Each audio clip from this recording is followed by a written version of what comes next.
députés et sénateurs, vous avez un rôle à jouer pour aider à corriger les excès du passé. Vous les collègues du Grand qui quittez les groupes armés, je vais le dire.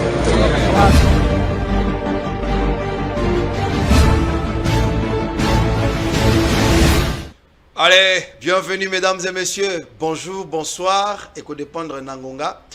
Pebisika, Bokozoli Bako Kolanda Manaka Nabiso, Masolona député. Bandeko Nanga, Bino Bandeko Yangai, Tokutani Lisusu, Nengeto Misana Kokutana, rendez-vous à Mikolonyoso, Bayimboka. Bakolomboka na bango, Babandisi Kokosolola. Toye, Nengeto Boye, yo Rwandais, yo Rwando-Congolais, Kanga Munoko. Bakolomboka baye. Boutique la biso sur Kotobeta Masolo. Quand nous on parle, vous devrez vous taire. Attendez quand les Rwandais commenceront à parler parce que kuna boko marande ba bébé Mikala. Ici chez nous, Bolinko bimisa biceps. Laissez-nous parler de notre nation. Bande konanga lobby quand nenge boko mona ke batu belé perdu. Kanda, Topoli, tout ça. Mengai, j'ai une autre conception. J'ai une autre façon de voir les choses. Nos léopards, ce sont des héros que nous devons soutenir. Quel que soit le problème, na balé, on gagne ou on perd. Mais le fait pour eux, il y a la Coupe du Monde. C'est-à-dire que l'histoire du Congo, l'histoire il y a foot dans le monde, et qu'on retenir que sous Félix Antoine Tshisekedi Tshilombo, léopard, bah c'est qualifié na Coupe du Monde. Pour nangako, attention to longwe lelo, to tiki déjà ba te belé na défaut. Boto na ba pays o batikali autopolisa, batikali biso to kei. Et nous devons profiter na ba ataba match etikali.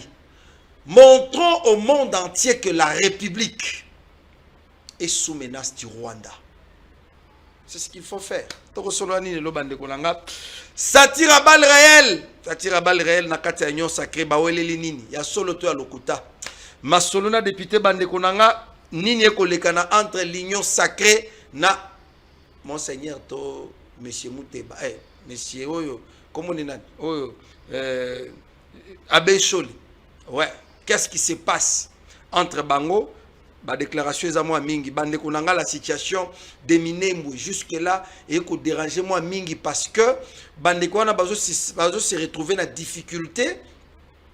Il y a qu'à battre encore davantage Monguna parce que je vous avais dit hier que le Rwanda, Paul Kagame en complicité avec ses partenaires français, batinda qui déjà ba expert.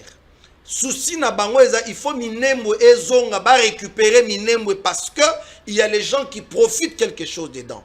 Pour na bango ko simba Minembwe eza ko franchir barre rouge, ligne rouge to franchir à partir à Minembwe. C'est-à-dire nous avons l'obligation de nous protéger, nous battre de façon que Kimia est solo et que nous récupérons notre territoire. La situation de Minembwe to remet un peu que selon moi muke bande konanga ba opposant ba lobinini bango pona les 8 ba kozwa décision ya ko faire partir Tshisekedi. Alors qu'est-ce qui va venir après?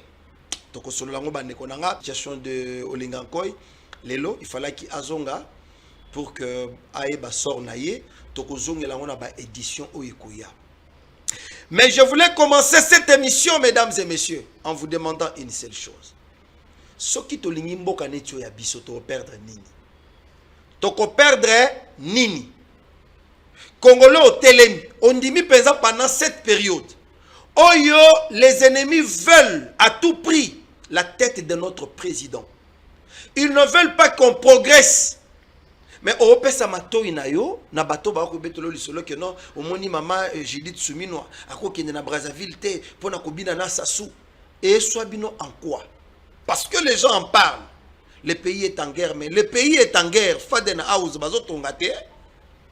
Le pays est en guerre na moment oyo. Kabila ne cesse de construire, non? J'aurais appris que les États-Unis et leur moro walinga ka sala ba bloqué yango. Na ozonga na ba détail yango. Mais le pays est en guerre. Boni pays kozana na guerre ka pona Tshisekedi na batunaye. Ceux qui le londe ko eleza lobby na kende pena fa na tana moi fait boye na baninga na ngai, pays est en guerre. Mais quand c'est Sanga construit des maisons, achète des maisons à Louisa comme il veut, là, c'est normal. pays en guerre. Quand Kabound, azolinga siko na minito alingi po na mawa, abongwani akomi moindo, pays en guerre. Ce n'est pas normal. Aidons-nous à évoluer. Et peuple congolais, il faut fongola misu. Toebisaka batu. Concentrons-nous pour notre patrie. Ce qui est au mon cœur, le temps que je passe ici, nous allons défendre la patrie. Nous allons défendre la patrie. Je vous avais dit hier, débat à la Constitution, ça ne sert à rien. Même moi qui vous parle, votre frère, les Lonzambe soit comme président de la République, je vais toucher à la Constitution. Soki et handicapé, vision nanga, projet de société nanga sur le peuple. Si ça me bloque, je change. Kabila ya simbi constitution, Mouzé Koutunata Mouka simba constitution. Oh likamonini que tu sais qu'elle ne peut pas toucher. Vous voulez imposer à quelqu'un makambo bino bosala. Oh bino bokoko kako sala pardon te. Vous voulez ce que Moutumusu soit sala. C'est là où le bas blesse. Je vous ai déjà dit Likambo Senko avec mon invité on en parlera parce que c'est un historien du temps présent. Makambo ebele bato ba kité boza la brancher dans cette émission. On va en parler. Mais avant d'introduire mon invité, mesdames et messieurs, je voulais féliciter parce que tant que Sarabino, Tshisekedi est en train de construire le Congo. Batou, Baza distrait. Toza distrait, oh Daniel Safwa Lubaki. Oh, moni Jourouana Koutou Corneille Nanga Bimaki. Oh, moni Pero Louara Lubaki. Nous, on n'est pas là. Pendant ce temps, Tshisekedi construit. Bino Borotika na débat ya Bamboa, oh afingi biso Bamboa, mais venez nous dire ce que Tshisekedi a fait na Kisangani en termes de voirie. Je vous laisse d'abord suivre ce que Safrimex nous a proposé par les billets du BCECO qui représentent les gouvernements. Na Kananga, nous sommes dans le Kasaï central. Ouana, c'est la population qui parle. Les lois, tout du tout, mon Safrimex, ou banga kwela kabu jimbu. Boalu bwani nkache kubanga ku président Kazavubu depuis kache Belge watushile kanjile kavwa mutushile mwabeu katu Belge mwezi Kazavubu mulwa kene mtu azela anjile to mubutu mulwa wakajinga kunyanga jile utuvu nende mukana ngemu pakula buku jilo Laurent-Désiré Kabila muvwaili menji mimpa akwipa kajitunga niwa mwenye jakalule Laurent-Désiré Kabila lelo paji ni polite kanamba mwanga tabukalenga mutu kenga shaki mutu anzele bolu na shabu moto wangatanjili ya kukatanga utuma ni nyumba kukasai wangati ya kukivu ni nyumba kukatanga kai mwenzi bwalu to lelwewu Tshisekedi mbimba bileja wakutula ini njino ezele bolu kampande le tuji munkachi mwanjili kibwa chinga nyinji kumpala kweba ni jisanga jabuni munu population uji mutu nyonguluka mulu kumune muji butele ka bujemu wana bureau central de coordination ba imposer ba s'imposer wana zanzela 11 km de l'aéroport international Yangulungandu, bien évidemment, si n'a rond-point Notre-Dame, Nzela wana macadamisé. Ça n'a jamais existé. Tolongwe Siko Kuna, Token de Siko na Kisangani, où le directeur général ad intérim, professeur, docteur, ingénieur, Sylvain Alongo Longomba, l'homme de terrain, a quitté juste pour faire les suivis. Aussitôt arrivé, je voulais suivre un peu cet élément. Nous sommes à Kisangani.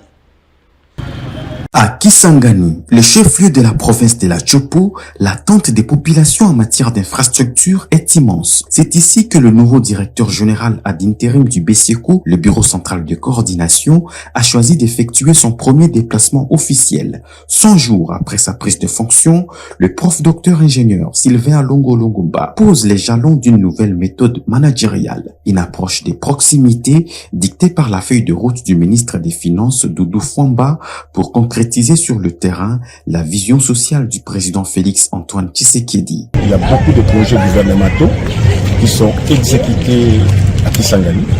Nous sommes venus voir l'état d'avancement et aussi nous avons été informés de certains dysfonctionnements opérationnels. On est venu observer pour donner des solutions appropriées de manière à booster les activités qui sont en train d'être exécutées dans la ville de Kisangani.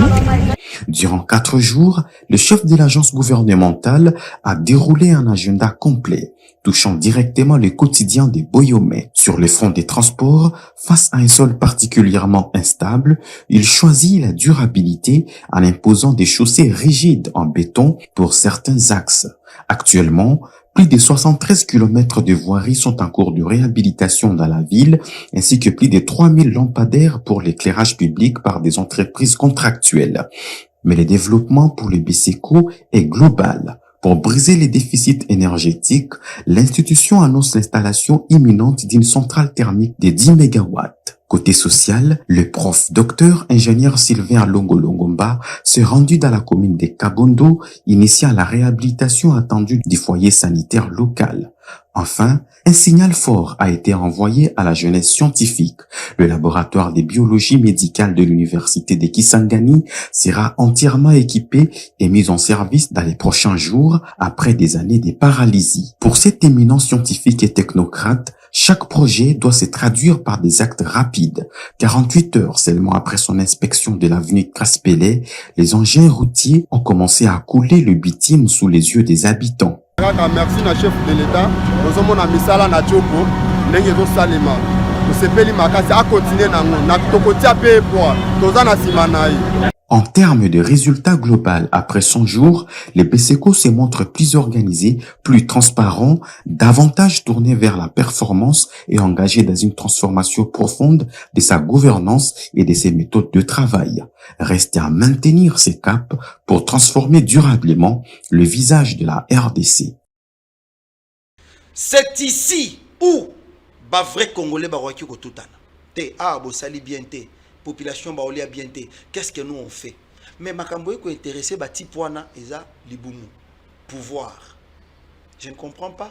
Tout solo la makambo pe parce que ça tire à balles réelles. Ndeko Richard Compaye, c'est lui, il est c'est un fils idéologique. Moi nanda il y a Sphinx qui a limité. Je pense que beaucoup mon photo wana yé azalaka ndeko Eliezer awa riche tempête awa. Papa Étienne awa. Quand papa Étienne est décédé, maman Martha Tinda Bango, bana nanga boki kolela papa na bino. Ndeko Eliezer riche tempête fachi, baki kolela papa Étienne. Pendant ce moment, bato bako chama kele la walelo, il n'était pas là. Mon amboka riche tempête mbote na yo boye malam na masona député. Mbote de Colarsen, pe mbote na bande konyoso bazwali bakwa kolanda biso ou bazwili bakwa kolanda biso na masolona député ya mokolo. Lelo IDPS na pouvoir to bandela na directement, IDPS na pouvoir est-ce que vous êtes fier yako hérité vision ya papa Etienne Tshisekedi Mulumba. IDPS na pouvoir tozali fier, je dirais très fier yako hérité, puis très fier yako koma bisika to komi pambate na histoire il y a monde en général, et il y a beaucoup en particulier. Ce qui leader à Koufi, mouvement et Koufi. Ok. Et Siliwana. Mais Bisso doit accéder dans le pouvoir après la mort. Il y a leader. Entre nous, si papa Etienne Azalara vivant, Lingakendima, Tshisekedi moi na neba fana Kabila, comme ça s'est dit qu'il y a eu des accords, Kabila Pesabino pouvoir ya ko simbisa. Donc nous na oyo nazai koloba tokozonga. Oui, oui. Il y a eu na ba histoire à monde oyo mandeko ebele. Ce qui a Koufi, mouvement Koufi. OK. Biso tokei tokomi na pouvoir na absence, il y a leader Nabiso. Après la mort, il y a maître Nabiso. Et li kolobanini que tobandaki kolanda Etienne Tshisekedi en tant qu'humain, en tant que personne, tobandaki kolanda Etienne Tshisekedi en tant qu'idéologie. Très bien. Et il kolobaki tozali na idéologie. Et il kolobaki tozali na vision. Et il kolobaki tozali na programme oyo ya vie pour na mboka na biso Congo, yango wana to tenir après la mort, il y a l'idée na biso to atteindre le sommet ya mboka et pour na to appliquer vision oyo ye enseignant ki biso. Soki to bandai kolanda Etienne Tshisekedi comme individu na kanisi mukolo ya kufaki biso pe to ngai to kende elongo IDPS elongo Justement, bon, bakenda bazaki. Oui, parce que Valentin Moubaki n'est plus avec vous. Bazalaki na Augustin Enani, on est qu'on a biso Kabound, Jean-Marc. Bazalaki na vision te. Et là, qu'est-ce que Bazalaki na vision te? Parce que ceux qui Bazalaki na vision, ataba auto koti na bango. Ezala ba mususu, bazape na vision te. Mais bazana biso tilelo o. Okoyeba bango na misala na bango. Très bien. Okoyeba bango na bizali na bango. Otangelinga ikombo andeko Jean-Marc Kabound. Oui, il est avec vous. Poko na koyeba ki azalaki na biso te. Eloko ya liboso. Papa Etienne nous t'a présenté. Eloko ya liboso oye asalaki elingi kolobake vision na ye ezaki Etienne Tshisekedi te. Eloko ya liboso ami tongeli kabakata na ndako. Même pas 5 ans, même pas 3 ans a bambeki kabakata na ndako oyo ezokoute ba millions elingi kolakisa te vision na ye ezalaki ya Etienne Tshisekedi te. Pamba te na vision Etienne Tshisekedi esengelaki d'abord Total autre Nekoloba, le peuple d'abord. Très bien. Mais Bango, Bazo la Kisake, ba Oyo, Balaki na vision te. Pour la Bango, ils le peuple d'abord, te, Liboumou d'abord. Vous voyez, Bango na misala na Bango. Vous voyez, Bango na bizaleli na Bango. Vous voyez, Bango na etamboleli na Bango, na kati ya pouvoir. Tozali, ba catégorie ebele, hein. Okay. Na kati ya elini. Mais na koye bisayote, ba Oyo bazwa vision. Il y a Etienne Tshisekedi, Bazali, Bongo, Bato Bazako Tambola na Sembo, Bazali, Bongo, Bato Bazako Tambola na Bolingo, il y a Congo, Père Congolais. Les restes, oh, bon, à gagner, mounia, moto, zoko, doute. C'est que Bazoua vision Etienne Tshisekedi. Mais la plupart de Bampaka, non, mais to Okolobate, que non, Kabino Bilingue, parce que Bampake Belé, Valentin Moubaka Loba. Papa Etienne a okotangisa bango politique bino bandeko Eliezer bavala ba Félix Tshisekedi bozala ki na salon kuna bango na chambre mais problème kozala batata nyonso problème ya kozala na salon to na chambre ezalité problème ya kozala ya ko nani oyo azali ko simba makanisi oyo tozwaki enseignement même si yo azali ki na salon mais na mwana maele ozotia litoi esika oyo bazali koloba makamu oza koyoko oza konote oyo azalaki siko pembe na kiti azoyoka yango fara ndenge bana kisasa balobaka a appliquer tetina na nini à quoi bon d'être avec le maître sans appliquer makambo au maître bandai ko enseigner donc ils en a tina mon côté donc ba oyo bazali ko enseigner yango bazali ko lakisa yo a oti ko lobalika mususu ya motuya Etienne Tshisekedi ngai kolinga maître a pesibiso formation. Après si biso ba leçon na ye. Maître total makambo zaki boye. To yebi maître zaki na malamu na ye. To yebi ke bisika mosusu peut-être maître tout moni ke et loko o maître le lenge zaki ko salama et ko empêcher biso to atteindre bon objectif na biso. C'est-à-dire biso nyonso to yebi papa maître na biso Etienne Tshisekedi wa Mulumba, les Sphinx délimité, il était radical. Radical, diplomatie, à tiengo na côté, à Zoko Bunda, à obtenir makambo na radicalité na oyo azalaki na. Biso to koti, to jui oyo ye ateyaki, to bakisi na makambo mosusu te diplomatie. Prévaneke, moto oyo zai kolobake, Félix Tshisekedi, fils idéologique na pe fils biologique na ye moko amonaki ke ngai côté oyo peut-être yango ebeti sakadi baku azwa mwana na ye élève na ye disciple na ye atindika ka ye na diplomatie pour que ne ko apprendre diplomatie oyo peut-être ezaki manque oyo ezaki kati na ye Félix Tshisekedi à l'époque il a tout fait na kati au sein de l'IDPS na oyo itali bongo diplomatie. Il était chargé à extérieur, en contact, na Baïbalibanda, papa on décideur, on décision pour le Congo. Azui élève na yemo kwabi yo zala kuna, landa ba décideur wana. Makamuna bango le kakandenge nini. Makanisi na bango ezala kandenge ni. Po ngai makamuna bango, yangai na bango ebela kate. Yo landa na makambo wana. Alandi yango. Aïe kochango na application et le oyo to obtenir oyo to bandai koluka sans mando qui est bêta na non violence na biso to commis na sommet Au lobby? il y a pouvoir Au la lobby? non violence Bino na non-violence. biso Bon, to on y arrive. na non violence to commis na sommet il y a l'état mais kasi to commis na noté na posa ya peuple congolais tozali na makambo to kosala oyo kotinda biso oyo ko mema biso na kokoma bisika oyo sengi to koma pamba te mosusu bakanisaka ke to si to komi to longi bitumba non to longi bitumba te oyo ezali victoire d'étape ezali moko ya ba bataille mais guerre to longa yango na noté yango ko mona ba musu bazotuna na tina bino basu bakoma na pouvoir pourquoi boyemba kaka IDPS vaincra mukolo oyo congolais abanda kolia mais bon, mais la paiement. Vous êtes aux affaires, mais bon, mais la paiement. Secteur par secteur. Non, pas comment. Merci beaucoup, Président Richard. Toko Tassiko rapidement parce que il était important qu'on parle quand même des locaux changement de mentalité. Moi, je me dis d'ailleurs, bon, ça pour moi, quand a décidé d'aller qu'au job militaire, hein, tozuyo penza mutune tioboye, moi na Etienne Tshisekedi wa Mulumba, au tambola la mikili ya poto.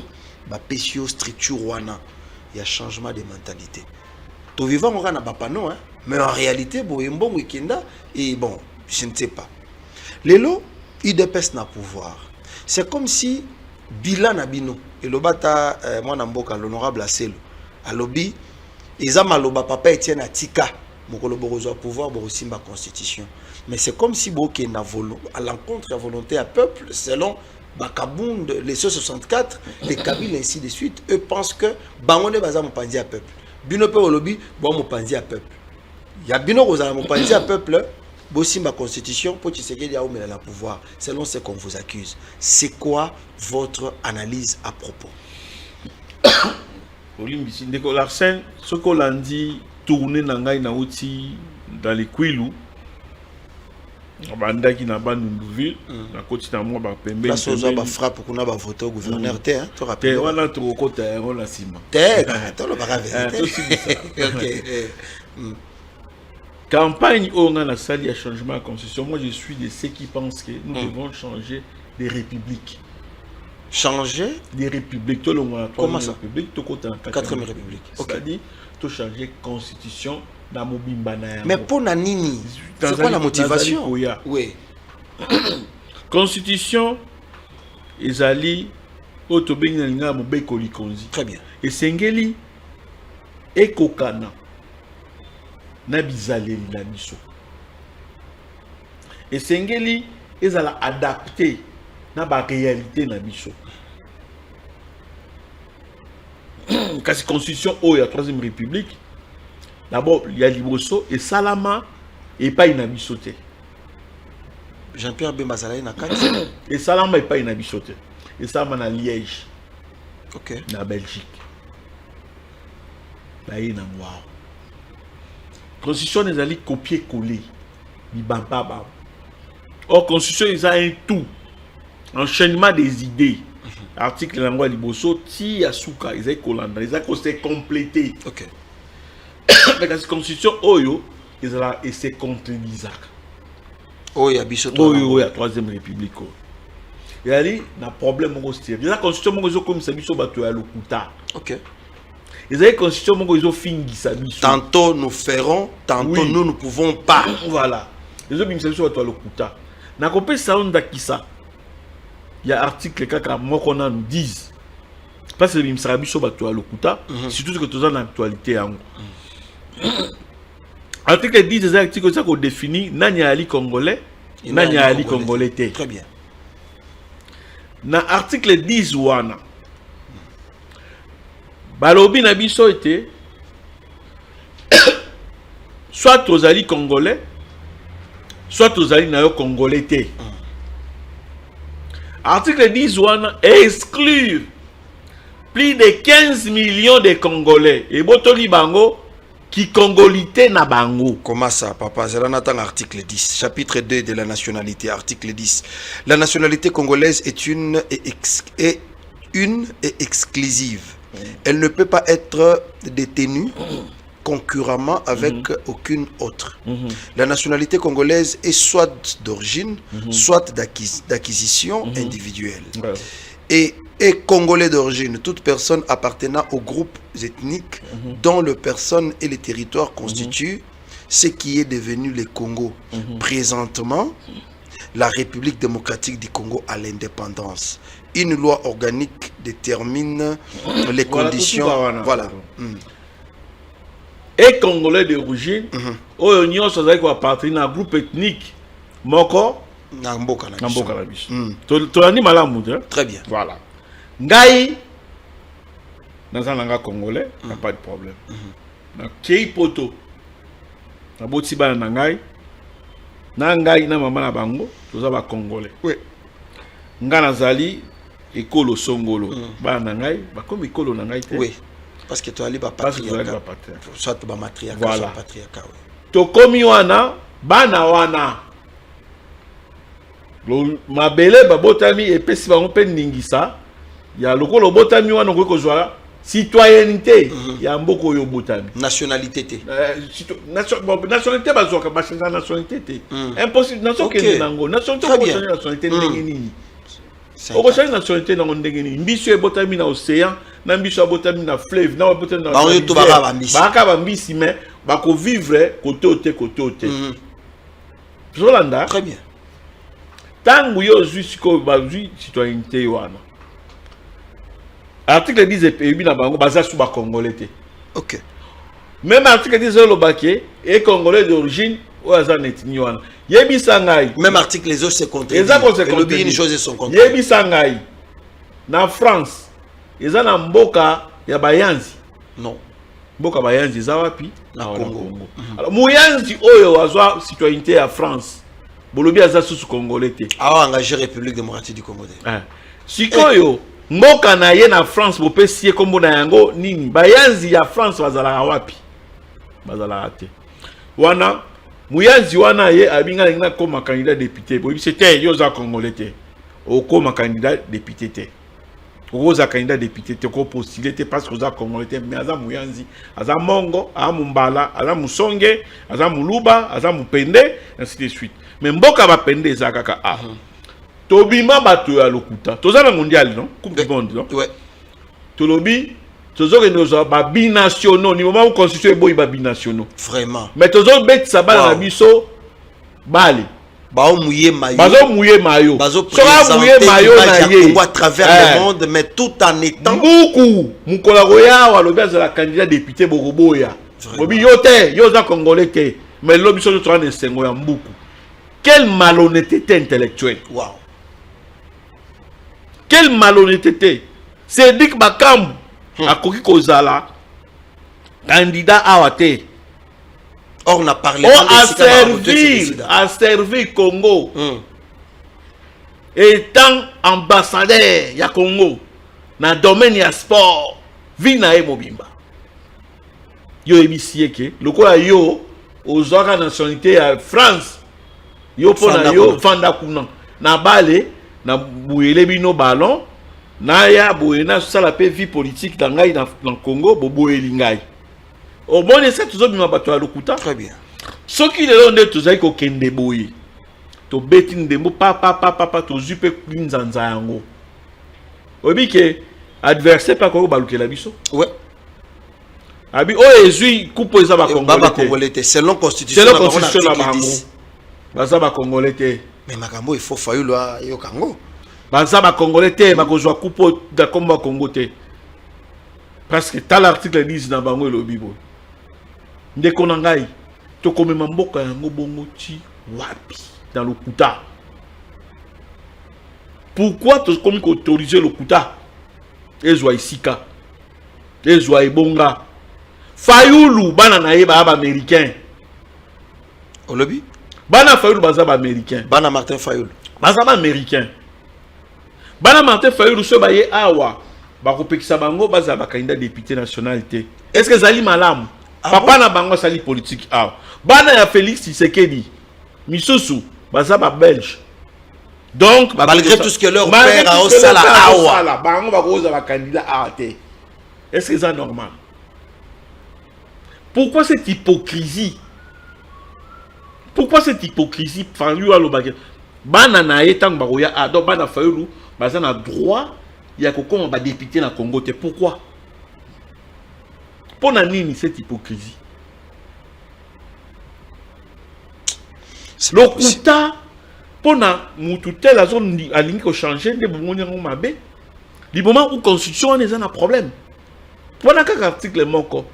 Mais nako ko détail yango mobimba na yango bokomona ke constitution est un secret. Constitution oyo ki sibiso son. Constitution oyo ebongi République démocratique du Congo, troisième république ba bengi biso capitale ya viol. Capitale ya viol. Ya viol. Comment ça? Parce que na est kuna banda viol na viol. Likolo ya constitution oyo. Constitution oyo bango mo benga constitution ba belligérant. Tous les canons dictionnaires to nota la mot belligérant et la kisini. Donc mboka na biso ezala diriger na ba belligérant na ba bundi. Oyo kuna zotala moninga keba na yango na kangi makofia. Oyo kuna pa zotala moninga keba. Oyo poussa na tene na zalia, na zalia. Na zo batela ngala zo ki bolo na mandoki ya. Yo lingo sanyo saka na beto masasi. Ali o meki na kena goma na kangi goma. Constitution o tozo batela. Constitution tozo batela. Et kosi biso na article 51 nango et bisi biso nini ke to batela ba groupe vulnérable. Ba minorité et tout.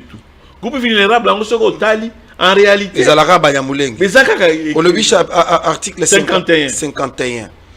Alors, tant yo OK na gobatela est-ce que pardon président Richard, il faut que ba congolais ba makamongo puisque les gens au monde a le place on a kosaki article 51 constitution, l'État a le devoir d'assurer et de promouvoir la coexistence pacifique et harmonieuse de tous les groupes ethniques du pays. Il assure également la protection et la promotion des groupes vulnérables et de toutes les minorités. Voilà. Il veille à leur épanouissement. Papa nangai. Mais ce qui comme ethnie moni banyamulenge ba. Tika na no ethnie na ngoza minorité na Congo ezala raté. Ouais. Tant mususu banda Congo e banda. Tant mususu tozwana nota ministre ya Mbuzate. Mais ba Mbuza ça c'est là un problème té. Tant mususu ba ministre ya Ikondate. Mais Ikonda c'est là un problème té. Ba tchele l'état mususu bazwa ta chef de l'avenité. Mais ba c'est là un problème té.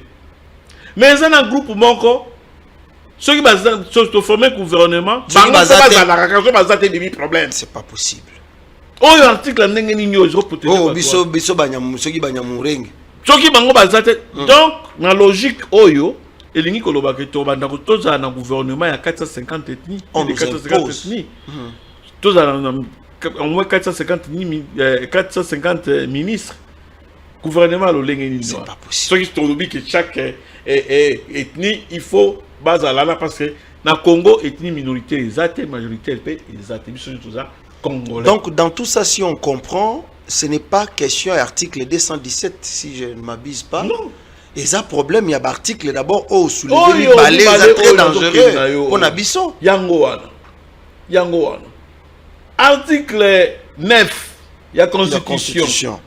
Article 9 de la constitution et l'OBI autorisation d'une manière indirecte. Il y a pillage, il y a minerais dans l'État exerce une souveraineté permanente, notamment sur les sols, les sous-sols, les eaux et les forêts, sur les espaces aériens, fluviales, lacustres et maritimes congolais, ainsi que sur le mer territoriale congolaise et sur le plateau continental. Les modalités de gestion et de concession du domaine de l'État visées à l'INEA précédente, tout ça, déterminé par la loi, tout ça. Donc, si je comprends bien, l'État doit exercer une souveraineté permanente sur le sol. Souveraineté permanente sur le sol, dans papier. Continuité article OYOSA incomplet. Article OYOSA, souveraineté permanente, donc, chinois a clôturé espace oyo, a zui minéré, a kumbi yango, a bâché, et zui nzela mutuka ti na matadi ewo, ti na masuwa ewo ekeishi. Minéré bonye bimi, ngai na yo to ebite, gouvernement ebite. Ton bonye bimi, ngai na yo to ebite, gouvernement ebite. Ça, c'est brader notre richesse. C'est brader notre richesse. Mobile qu'il fallait être déterminé. Na Babylone ko wana nyoso et ko bima lolenge wana te. Il faut ils la traiter. Il faut ils la gouvernement ayeba lolenge na yango. Article koko liboso to kotika na article liboso da article liboso. Premier article il y a constitution o. Biso za pays moko atypique. Tous un pays moko géographiquement stratégique, géologiquement stratégique. Pays n'a biso fait to kanga.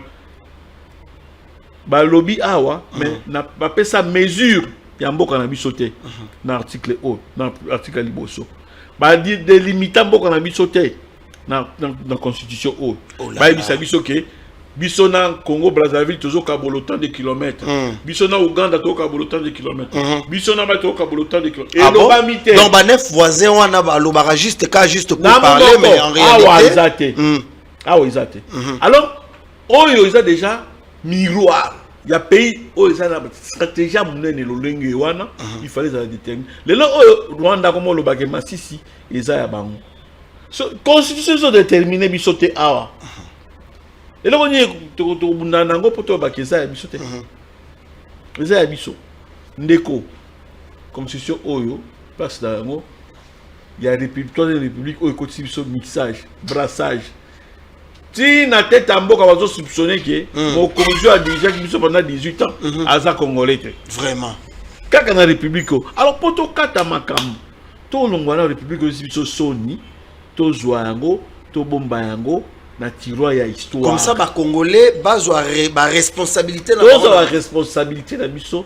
To défini constitué kokani na elongi yanga ina yo o ezali kotambola na to za conséquent na yo o to za conséquent na yango o to lingi o to limi o to poni pamba te depuis to sali ba constitution yango e ko la constitution to za na chance ya kosala avec les élus du peuple mais ça doit se faire na consensus mais parce que là bino bolingi boponi groupe ya batu bananga bayate ba kabila bayate ba nanga za déjà condamné nanga za condamné à mort nanga goya kosani nyao nanga za condamné à mort évidemment c'est ce qu'on vous répond mais ce qu'on nous répond de quoi yo bomi bande ko na yo c'est pourquoi les Kabund ont décidé que les 8 de bango nanga abomi batu nanga abomi batu kabila abomi batu.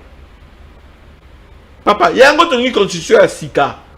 Dans la constitution à Sika, il y a tout déterminé. Oh, il y a aussi Mamandoki. Banda période où tout ça, l'élection à Sika. Non, mais tout ça, il me quoi Sika, c'est-à-dire que Marambo Kalanyo, surtout que Inama et tout Limbisani, tout bandit, ce qu'on peut bâtir sur les nouvelles bases. Mais on Congolais qui exercer le pouvoir nous sous-souter. Ok. Pour décourager, Batou, Bassin Bali sous-soumandoki. Donc, tout ça, vieux Franck Diongo.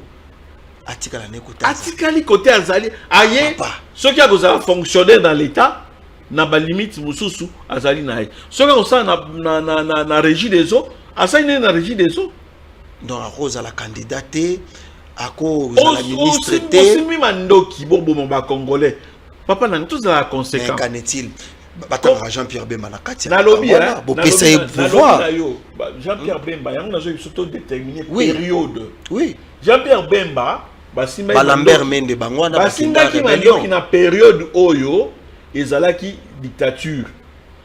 OK. Vous comprenez ce que j'ai dit. Total période oyo bazo combattre dictature parce que groupe moko batu ba moni Congo bien privé na bango. Mais c'est ce qu'on reproche à Tshisekedi aujourd'hui. C'est le pouvoir dans Makassi. Non, Azune a pouvoir mais après Babi que mon chef a commis trop dictateur. Ah comme dictateur na nini? Est-ce que constitution bango bazo protéger? Quand on lui demande les consensus, consensus c'est encore ba bisi mode est-ce que mode ya ko accéder na pouvoir ba bisi so que mode accéder na pouvoir na Congo ça consensus des élections. Les élections. Alors est-ce que constitution ngo ya bango et puis si autorisation na président de la République a touché constitution a posé problème au toucher constitution.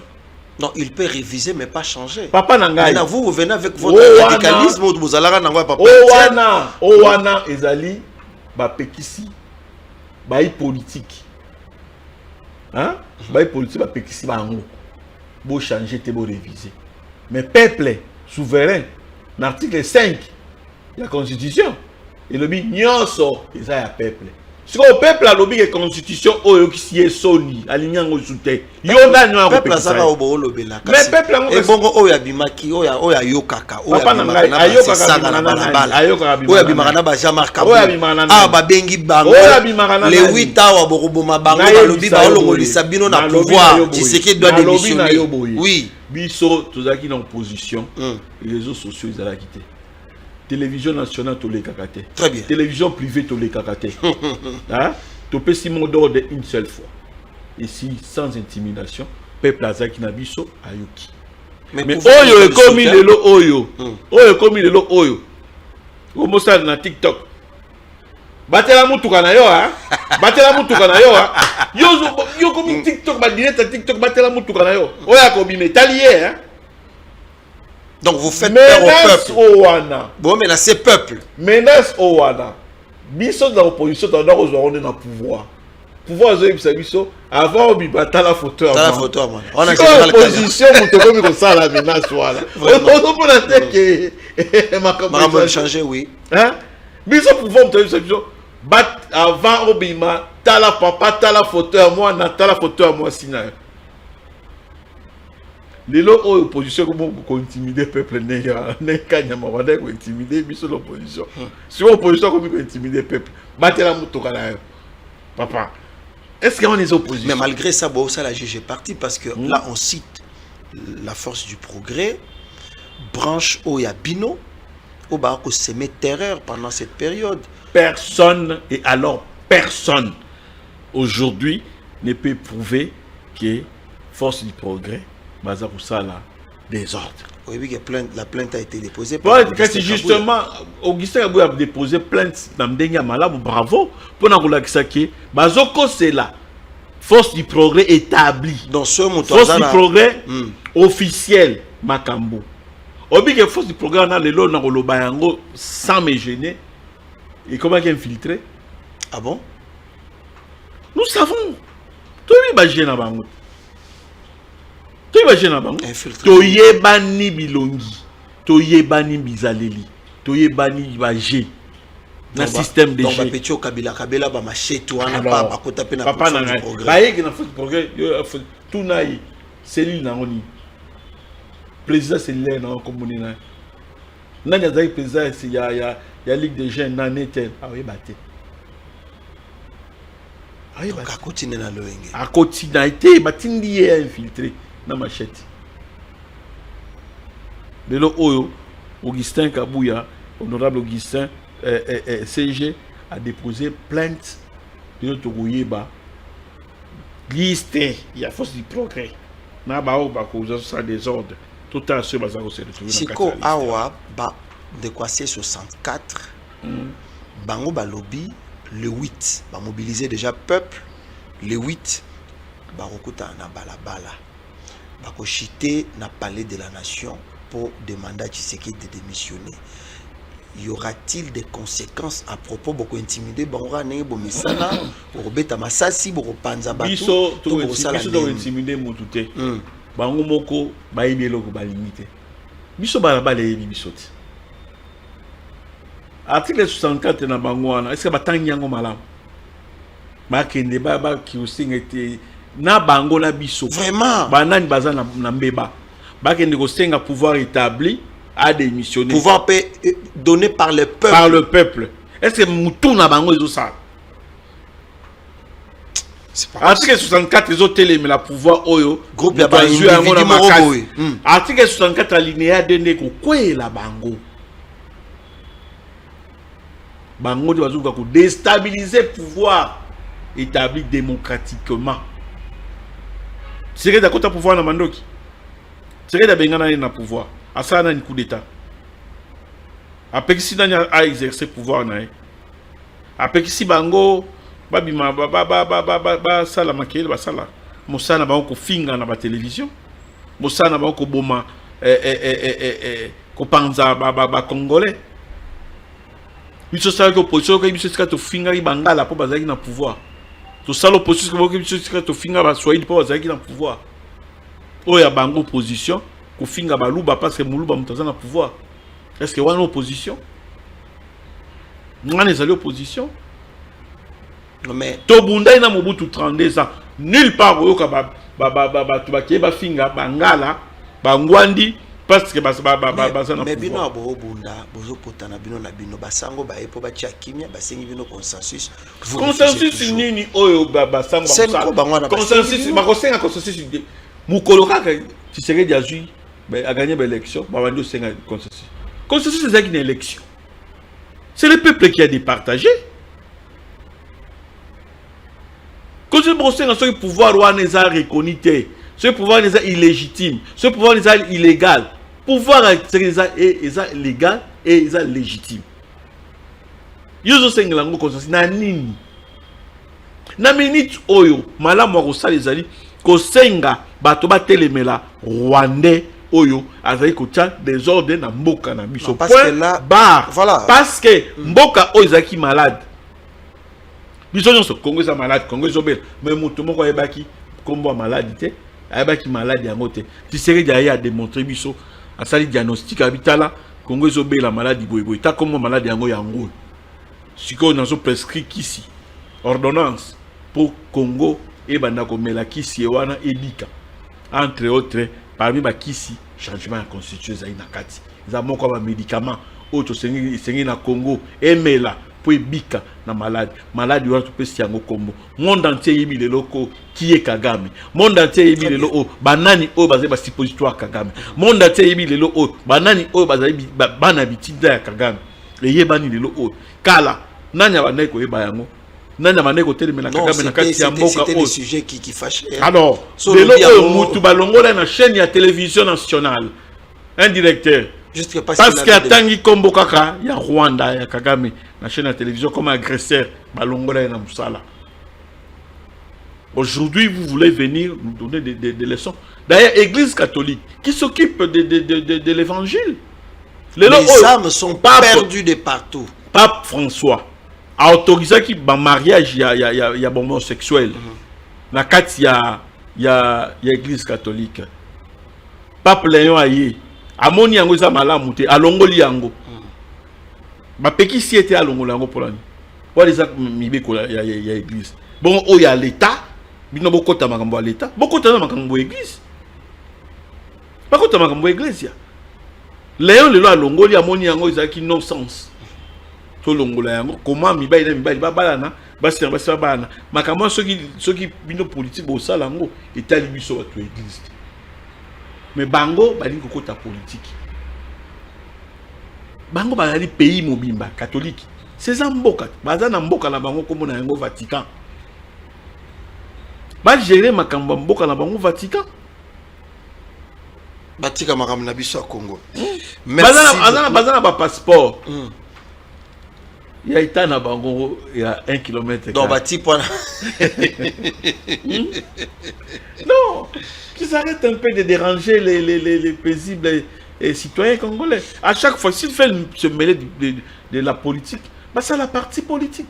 5 ans est comme officiellement parti politique. Est-ce que dans les États-Unis, bah Sango va la rater?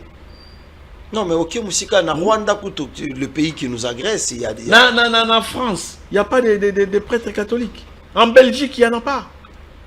Est-ce que Boyoka Kabango na makambo politique non, mais ici c'est peut-être parce que Bomissani déjà Bomissani c'était leur ami. Babando fan na banana. Mais avec Tshisekedi va comparer règne ya Mobutu te, ya Kabila te, ya Kabila te na règne oyo. Ce n'est pas la même chose. Ce bazali penza pour la population, c'est l'église catholique qui allait se mettre derrière ce régime ici pour arranger des choses et non en face.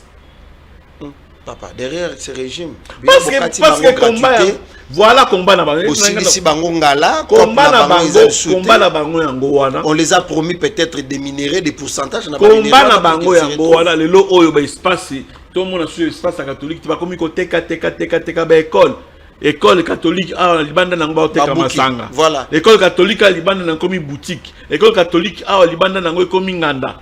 L'école catholique a liban dans commis ce que vous dites là, c'est vrai ce que vous dites là, hein? Parce que alors sikoyo ce qui l'État a chapé sous miso na babiloko ewan na emprise catholique avec ça là babenga l'État qui va contre l'église catholique to baza contre bato ba confondre nga na chrétien catholique je suis contre eux bango bazo ça bazo qui s'habille sur ba chrétien catholique sonne. Merci beaucoup, Président Richard Compaye. Masolo Gitoko, parce que ici, au fond, on a mémoire, pour comprendre les pourquoi, pour rappeler les Congolais, va accompagner le processus de changement de la Constitution, donc dans la 4e République, bien que ce 4 et l'Alina. 64, et comme il est c'est 4 et l'Ali. Tout ce ces missions, dans ma cambo italien moko. C'est vrai, na bandundo kenda yikuna, omelaki mai, c'est normal, mais siko bana bandundu. Et sengoza nango ya kotala moninga na yo ya lutte ndeko Eliezer Tambwe akepa na bino. Yo muto pesa ye kode ya kotilisa likambo wana to elekanaki ndenge nini ya Eliezer mutu ya centre akena bandundu à réussir cohabitation pacifique entre les deux peuples.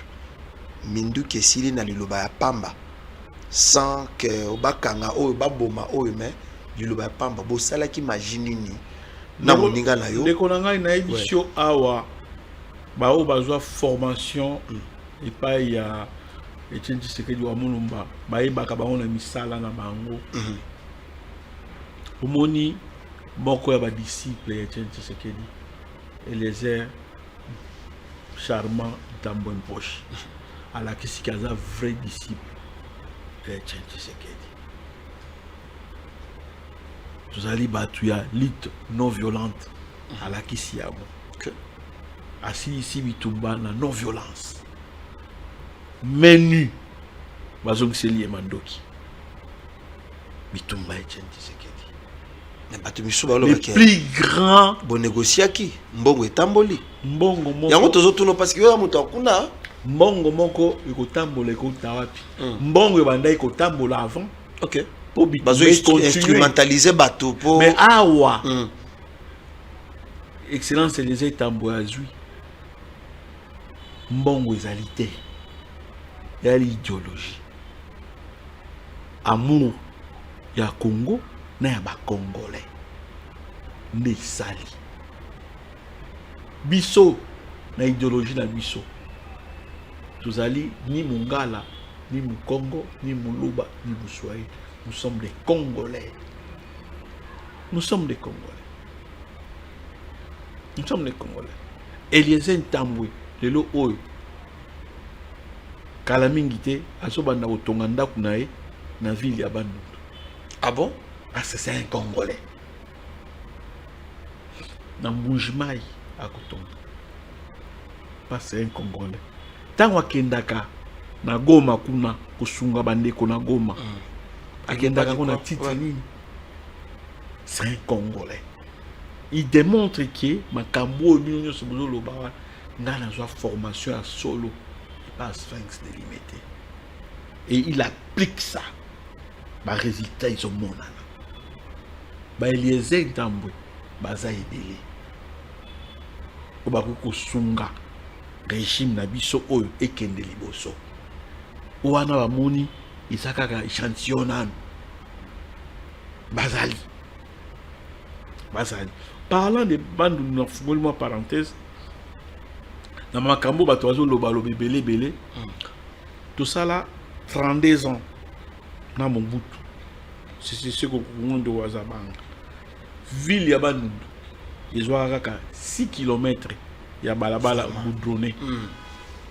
Tout ça les 18 ans na Kabila. De Bungutu. Ville là-bas nous mesure 0 km. Bien que Bapé Sabino primature, Bapé 0 km Assemblée nationale, tout ça. Tout ça, 7 ans. Dans mon stade, Tshisekedi, aujourd'hui, déjà 12 km dans la ville. Je ne parle pas de la province, je parle de la ville. Ok. Aujourd'hui, déjà 12 km de route bétonisée. Ah bon? Bétonné, bien bétonné. Pour dire quoi? Que nous avançons sans regarder coin Songolo, coin Pakala, nous avançons pour le bonheur du Congo et des Congolais. Ba oyo bazo loba, bazo ganga, ba okene na makele papa. Yoko bundisa mutu o peuple avandisi na ngwende. Yo zo loba makamba ya ngai na bana bayebi ke ngala ba votanga. OK. Bayebi ya malamu. Ce qui s'est passé, papa. Ce qui s'est passé, yebani tango kota kuna te parce que on ne peut pas encore continuer à faire fâcher à bloc comme ça. Prévenez qu'à chaque fois que na kenda kuna, il compte sur moi. Ouais. On voit les images. Hein? Oui. Bayebi ki ngai des vrais représentants na bango. Ba pesa ba doléance na bango et tout va rappeler la solution. Vous comprenez? Ah, tout ça ko lengama, ko lengela pendant to kende nan de ko Eliezer ko sala tourner kuna. OK. D'ici là, to ko kende na ye. Ba ko yamba biso, boko mona bilili, boko comprendre que Congo ezali Congo. Parce que batu bazai ko kombe koko sama mingi. Bazai koko sama mingi. Ba vota mo konzamboka na Bandunduville, pas songa na zaki directeur la campagne na 83%. Vraiment. Mbala liboso na Congo ba voter président en place na Bandunduville. Ezali mboka mo vota ka opposant. C'est la toute première fois. Donc, on frappé Bafayu le Panaba. Vous comprenez? C'est pour dire que... Président Richard, comme moi, question à mon cœur. Pardon. Est-ce que Martin Fayulu a des connabino solo? Des connabino. Moutago ko pesa ngai origine Martin Fayulu, ezali Martin Fayulu yemoko. Al pesa biso loko pesa biso to ndimaka. Mais na kondima yango malheureusement la traçabilité est apaisée. Makambo mususu pe tozo ko poso na tunio awa makambo ya obemina kujala njoko lo bakete aza moto idiofa so na tuni pemboso ko lo ba mais Martin Fayulu apparemment non mutago ko pesa biso ni ezaka yemoko ya pesa biso juste la preuve du contraire ba lekisaye comme candidat à plusieurs reprises dans l'identité wana ngai nani pona. Merci beaucoup, Président Richard. Merci d'être venu. Je ne sais pas ce que vous avez le Lobasuka par rapport à l'émission à Lelo. Non, le Lobasuka par rapport à l'émission Lelo, non, il s'agit de Kongomani, Maboaka Elikiate. Maboaka Elikiate, Nzambe, Asiayoka lo sang mon abisso. Nzambe, après ça, bisso, on tindami Oyo, Aza censé résoudre un problème où il y a bisso tous en la Katsamboko. Tous en a confiance na ye alingi Congo pe alingi ba Congolais avec la kisa yango na misala pe na bizaleli na ye na tamuke atamboli Congo mobima ba mususu basaka 18 ans ba kenda ba point mususu te. Merci beaucoup, Président Richard. Allez, nous allons nous séparer avec la DSOB qui nous parle du docteur Mogijo. Allez. Ouais. Bonjour, bonsoir, Bandeko. Donc, Nabi Kiabozo Landanga, Oezabongo, artiste, Nabino, comédien humoriste. La DSOB, le roi du rire. Na bosanité kopesa, docteur Mogijo, Ambote Belé. Na bosani pete kopesa lisusu, honorable. Monsieur le ministre, Papa Nabiso, Eliezer Tambwe. Pesio Bambote Belé. Papa Yoyebi. Na bosani pete Larsen bazola nangai ipana yo Larsen na pesi yo bambota trop bandeko ndeko bazomona nga awa naza na kati ya États-Unis d'Amérique na state na yeko yebisa bino ka secret na nga moko ngai natambolaka na savon na nga partout oul naza ngo na kati ya États-Unis d'Amérique savon oul Bio MG. Savon Bio MG plutôt Bio MG yango. Savon oyo eza savon moko esungaka makasi. Ngai boyebi loposo na nga ndenge ezalaki. soki nazoleka na nzela donc fo nabatamaka bato mpo calandre ezalaki ya kokufa ya kobeba oyo nga bio mg natambolaka na yango mpo nayebi ke ezosunga nga nakosala susu riske wana te nabebisa loposo savon oyo ngai nauti na traitement bozomona lelo te na ngai eza uniforme nauti na traitement ntango traitement na ngai esili docteur akomeli nga mafuta na nga apesi ngai savon na ngai nasokolaka na yango nga ladi esobe oyo nakomaki lokola référence ya bato oyo babete bilongi ezwi batampo mukamate soki moto abeli kaka azwi kaka abebisi loposo na ye na ndenge na ye ekomi o tala komisi elongi lokola ladi esobe naye komona esobe voilà to nakomona ladi esobe oyo akomaki soki moto azofinga moto nyama te ekuna elongi loka esobe parce que akomaki critiqué pour esobe ndenge azalaki elongi ndenge ekomaki to naye soki komona président l'a dit il n'est pas eu traitement et pas docteur Mogijo nani docteur Mogijo wana kanga mais lelo ladi esobe elongi na ye komi kitoko yo sikoyo otikali wana otikali bandolo basikoyo otikali na elongi ya nani obi ngai eza na bato mosusu bakendaka pa docteur Mogijo avant nga balakisanga bango mpe na mona batraitement ndenge nini elongi ezalaki na ndenge lelo ekoma defente mama shako nga nakendaka kokuta ye donc ça dit ndenge azwaka traitement na ye mais ebele baye na nsima na nga neti Gabriel bino bona mona ya gabi ndenge moko te na ye ekomaki bomona yo bamukamate tout ça eza likambo oyokela soni te soki ozalaki maladi obiki okoyoka soni pourquoi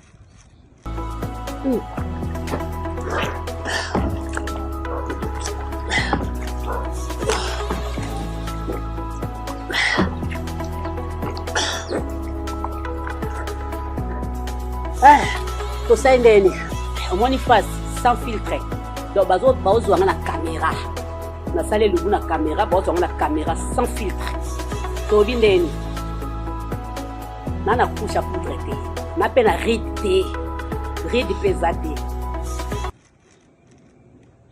ozokomprendre neti ba grand frère nanga Rio de Janeiro grand chanteur ya BCBG tobana komona mais biso nyonso to wana ntango toyaki pa docteur Mogijo mais tala lelo tokoma oseka elongi kozonga lokola babebe la savon noir batika Rio batika docteur Mogijo vraiment mais loko ezaki ya Rio ezaki nini c'était dit à quoi ezaki kakto baka ngaza mutu asera movati movati ko sera movati pena ezako te sa dega sera movati wana to pakola sikeli timba luka docteur Mogijo kindi abongisa loposo sino te nakosola na Donald Trump ngai mona komona Donald Trump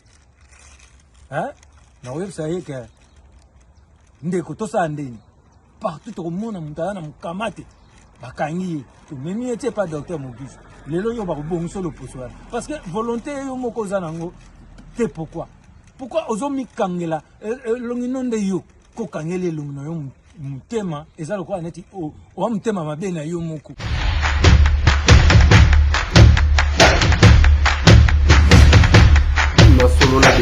Honorables députés et sénateurs, vous avez un rôle à jouer pour aider à corriger les excès du passé. Vous les collègues du Grand Kivu, quittez les groupes armés, je vais le dire.